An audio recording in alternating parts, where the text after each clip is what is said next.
championship game as defending and 7-time kings of the continent Panathinaikos welcome the record 11-time champions Real Madrid, a match of the basketball royalty at the Olympic Park tonight.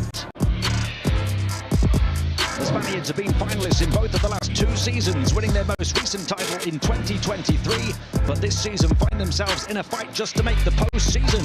Chus Mateo's team arrive only inside the play-in places on a tiebreaker over Barcelona, who they edged in El Clasico last week, and he knows they need their very best here this evening. We need to make a great game from the beginning until the end. No up and downs. We need to be very solid on defense because they got a lot of resources on the offense, and we have to complete a great game if we want to win today. Panathinaikos are making their push to finish in the top 4 and gain home court advantage here in the playoffs. They've won 8 in a row in this building, but having failed to replicate that form on the road, last week's win in Buildup was huge. Despite that, Ergin Ataman's team arrived just 1 win inside the automatic playoff places, and he's wary of the threat posed tonight. I'm sure that in the big games, always they played much better than the other games, so it will be a very tough game for us. Of course, we like to protect our home court and win these games and to continue to our winning streak.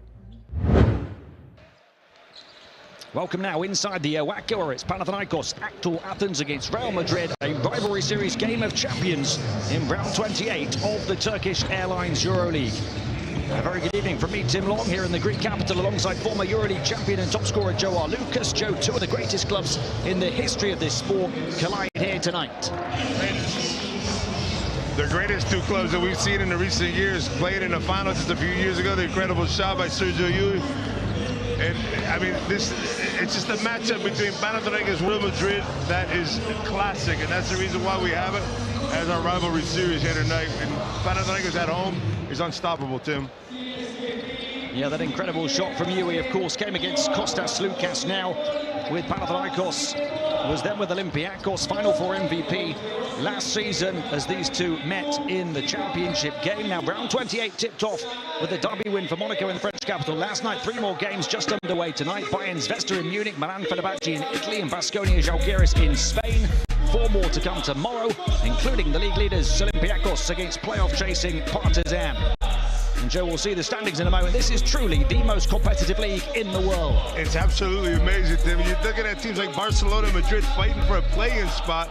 They may have an opportunity to play each other for a chance to play in the playoffs sometime in mid-April. It's incredible. Just 7 games to go, 2.5 wins separating 4th from 11th. Panathinaikos now on a 3-game win streak. Madrid's form largely dependent on whether they're playing at home or on the road. We'll focus on the record champions first, to a team you watch in detail every week. Still a roster of stars. A transitional year, though. Several leaders departing in the summer, some younger players coming in.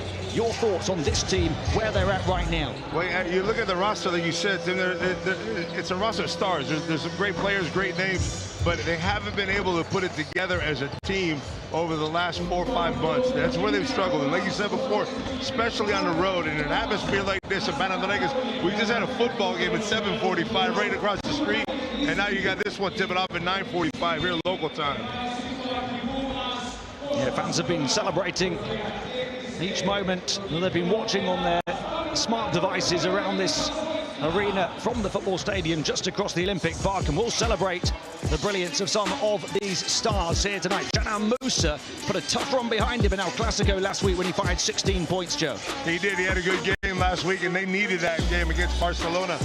He was a little slow to start that game. Berzonia, of course, he's been solid all year long, but he's so dependent on the 3-point. I mean, you watch him play, and when he gets frustrated when he's not making his 3-pointers, I think against Barcelona, he finally got it going in the second half and got the win for his team, and that was a huge win for them coming to Panathinaikos this week.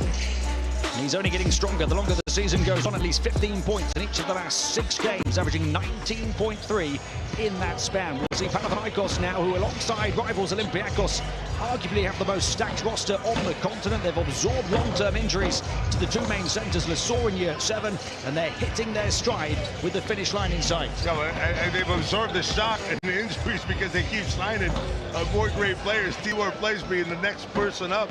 that's here, and it can't be worse timing for a team like Real Madrid. Eddie Tavares and Real Madrid struggle when you have a big man that can shoot. He's 40% three-point shooter in his career. So Gleis is a guy that Ataman has had over the years, knows how to use them against somebody like Eddie Tavares. Had a great game against Madrid for Ergin Ataman's Efes in the 2022 championship game. We'll see Kendrick Nunn here, who is averaging a league-high 20.7 points per game. He's knocking down a league-high 3 threes on average. He just gets better and better. You know, I went over Nunn's stats only 2 times this season. Both games, one in Barcelona, one in Baskonia, where he didn't score double figures, Tim. There won't be any Spanish curse here tonight. And Hernan Gomez, Watts has been playing some incredible basketball, averaging 15 points, 8.5 rebounds over the last 3, shooting almost 45% from three-point area. So he's a deep threat also that when they go small could be tough for Tavares. And now talk about small. Look at these two guys. I mean, you have Capasso, who's the leader of the team. Slukas, who used to be the man that they always go to at the end of the game, but now it's Kendrick Nunn that they go to. But when you have 2 killers like Nunn and Slukas, it's going to be tough for Capasso tonight, especially having to play some defense. Slukas, last season's Final Four MVP, found his top form again in recent weeks. Campasso, an all-first-teamer, last season player of the game when these two teams met in Madrid back in round 4. Madrid winning that game. We'll see the numbers here. Panathinaikos, the better offensive team. Madrid struggling from the perimeter, but they're the league leaders on the interior, both in shooting and limiting opponents, despite being low in the standings, Joe. The second best defensive rating of all teams as well. Yeah, the defense is what has kept them in this playoff hunt right now. That's been the big thing for them. Plus the rebounding. They're first in the league rebounding. You see them with their defensive rebounds being up top. They're one of the best teams. Of course, these teams shoot such great percentage. We'll talk about that as we go also, that there's not that many rebounds to be had. Jus Mateo under a bit of pressure. Real have made the playoffs in each of the last 11 completed seasons. Ergin Ataman says Panathinaikos need to win at least 4 of their last 7 to be in the top 4. A sold-out crowd of over 18,000 at the Oaca, ready for a huge rivalry series game in round 28 of the Turkish Airlines EuroLeague. Defending and 7-time champions Panathinaikos Aktor Athens, hosting 11-time record champions Real Madrid. The race for the playoffs red hot, as is the atmosphere at the Olympic Park tonight.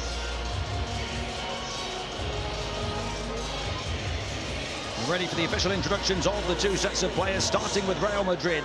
10-4 at home, Joe, just 4-9 on the road. Yeah, it's interesting the way they've struggled on the road. You and I talked about this before the game. There's so many games at this point of the season with only 7 games left after this. You look back upon games that you blew. The game they lost against Maccabi, for example, in Belgrade, on the buzzer shot by Saban Lee. They've lost a bunch of games that you look at on the road. I think against, if it was Villeurbanne, they were up by 7 or 8 in the end of the game. So you look back on those games and you say to yourself, man, we shouldn't be here right now. But there's a couple games that they won that they probably should have won. So what I'm trying to say is, if you're Real Madrid, you can't be looking back at this point in the season. You can only look forward, and your next game is the most important one. They have a tough schedule ahead of them. After the break, they came back last week with a 5-point home win in El Clasico, 96-91. Before that, they suffered 3 straight defeats on the road, by 4 in Monaco, by 6 at Efes, and by 11 at Fenerbahce. And Tim, those three games were so important to them because they had a little thing going on after winning against Baskonia on the buzzer beater by Azonia, and they went on a row, lost 3 in a row, and that really hurt them, hurt the morale, and that hurts the locker room, as we see now Panathinaikos being presented to their crowd.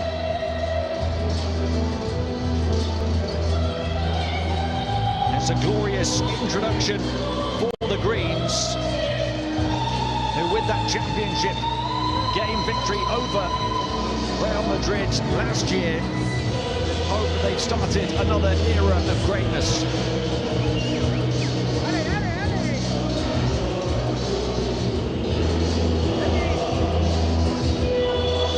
In defense of that championship, they started well actually this season. The defeat in Madrid in round 4 was one of just 2 losses in their first 7, but the derby defeat here to Olympiacos started a rough stretch of 5 defeats in 8. At Partizan and Efes, they suffered their 2 worst ever losses under Ergin Ataman. Some thought it was the beginning of the end of this era, but they've answered with 5 straight wins off the back of that, breaking their scoring record under Ataman 3 times. A few defeats follow, but they've since won 3 in a row.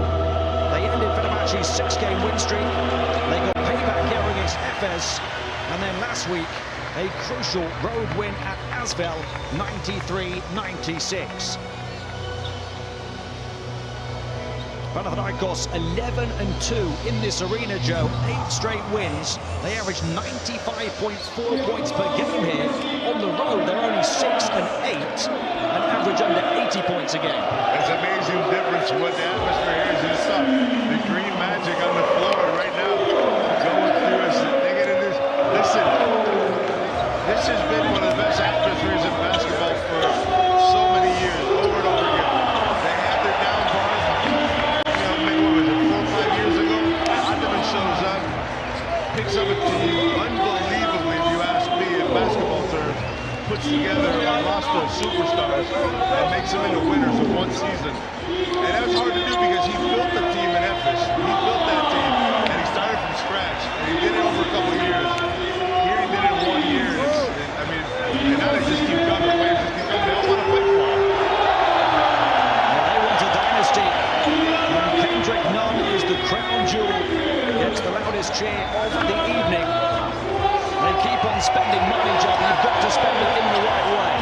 And I think they've done it. I mean, look at Teamwork Place is not Matthias Lasort by any means. And there's no way. But Teamwork Place is one of the smartest players, smartest big men that you have in the game. The fact that he has played for Coach Ataman over the years, knows the system. I mean, it's the smartest. You talk about Dennis Smith Jr. coming in from Madrid, Bruno Fernandez, these are guys that don't know the system. This guy's bringing in people that knows his system right off the bat. Like, listen, you said spend my money wisely, please. And they did it wisely. They had people in place, knows the system. First game, and he's going to be trouble against Eddie Tavares tonight.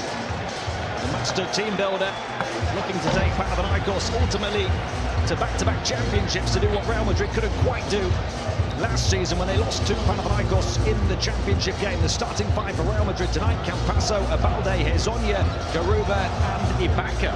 Kendrick Nunn meet Alberto Abalde, or should we say the other way around? Alberto Abalde meet Kendrick Nunn. I believe, you and I talked about this today by WhatsApp. Alberto Abalde with a guy that's going to be sent out to guard Kendrick Nunn. They'll do a lot of switching defensively without a doubt. Amid that 3 changes to the Madrid starting 5 from last week for Panathinaikos. Kalaitzakis comes in alongside Grant in the backcourt. Nunn, Hernan Gomez and Price gets the start on his home debut here at the Olaka.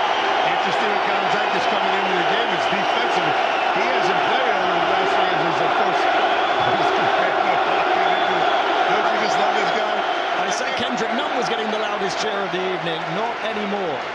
Tim, I thought he was supposed to be up here with us at one point. We talked to him in Belgrade. He said he would. If I were him right now, Joe, I'd rather this. Yeah, no, we're not getting the same attention up here. Real did win by 12 here last season. Behind 19 points and a joint career high 4 steals from former Panathinaikos fan favourite Mario Hezonja. He also got a little piece of revenge for last season's championship game defeat to the start of this season when 98-86 in round 4, when Lasor was on the court.